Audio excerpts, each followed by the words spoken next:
can't sleep without carbs, what's going on? You're probably not eating enough protein to get enough tryptophan and things like that, or you've got some underlying derangement where your insulin is, for some reason, quite elevated. And, we're not talking about like massively elevated, but slightly running at a higher level, which is what it's doing is negatively affecting gluconeogenesis.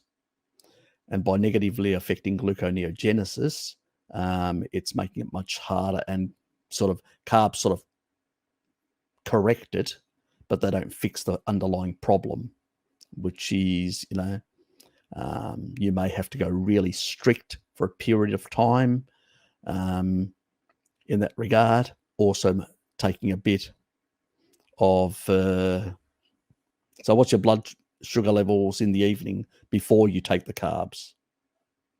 91. Okay, so it's not that low. That's fasted. So 91 is 5 millimoles. This is a system we use in Australia. I know that that's the system they use in Greece. Not in most of Europe. They use the millimole. In Greece, the US, and a few other countries that use the American sort of... but anyway, so in terms of milligrams per deciliter, this is millimoles per litre. 5 is that equivalent. That seems a bit on the higher side, because usually mine is running at that. And I've actually shown mine before. I'm not going to grab my phone again now. And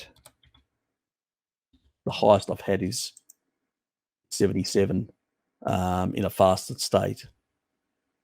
So that seems a bit on the highest side. Like there's something that's, because if you're in a fasted state, you should be at that much lower level, technically speaking. So if you're running slightly higher glucose, when you're eating, you'd be running even higher, raising insulin, impeding gluconeogenesis, and affecting, that the way that actually works. So in that regard. Now, there is a bit of a trick to bringing down blood glucose throughout the whole day and forcing insulin to sort of subside over time. And that's with taurine, because taurine will force lactate through the Krebs cycle.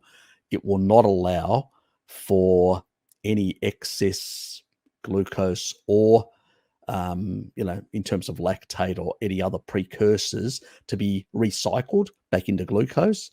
So it usually forces it and suppresses and lowers blood sugar levels, taurine. So sometimes actually doing a bit of cutting out all carbs, upping your protein and your fat, so you've got energy coming in, and then suppressing cortisol, because cortisol also, you may be running high cortisol because of blue light exposure. That's another thing, So, I've got blue blocking glasses and stuff like that in the evening. And if you're running higher cortisol, you can actually raise blood sugars and keep them up much higher. Some people do. They may be more stressed.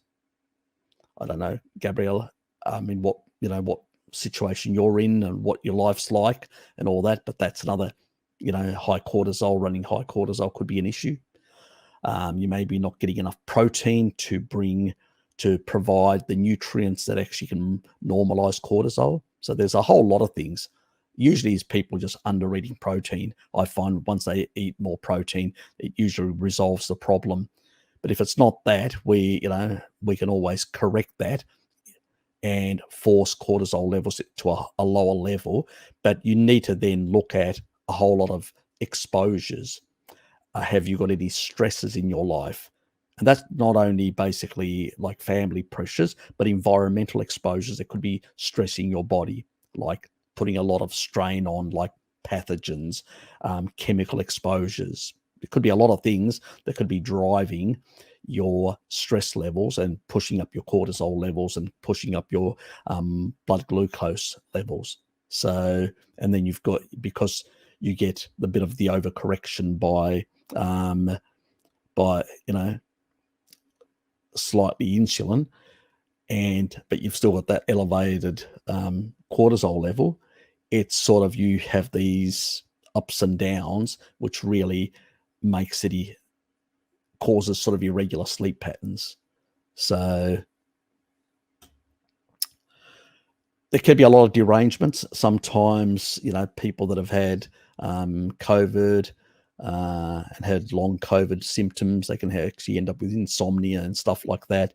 And it's usually a bit of damage to the endoplasmic reticulum and to the ability for the sort of mechanisms in the body to work properly in protein transcription, and also the functioning of the mitochondria can be impeded.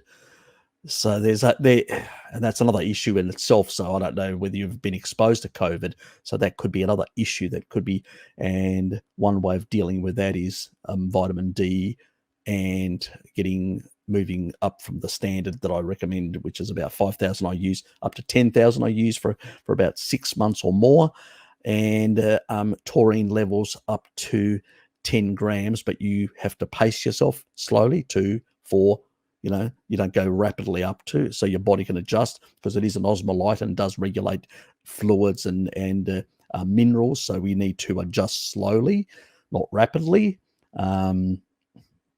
Stuff like that. There's also side effects in people who are taking lithium or other blood pressure meds, or meds in general, could potentially. We don't have research. We only have for lithium, and there's anecdotal for some others, but it's not very clear. So you literally have to take it slowly, see how you react, and then make adjustments to your meds downwards in the dosage. So there's a lot of things there to unpack.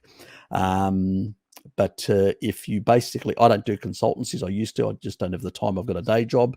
If you need to consult with somebody, I would recommend Bart Kay. He's a good friend of mine, and I usually direct people to him for those sort of things, and he could coach you through these sort of things and check things out and try different combinations and stuff to resolve this problem for you. I'm giving you some general information now. It's not medical advice. It's not meant to, it's based on my own research and knowledge. So it's basically, you have to look into that, and then, maybe do some trial and error stuff and see how you go.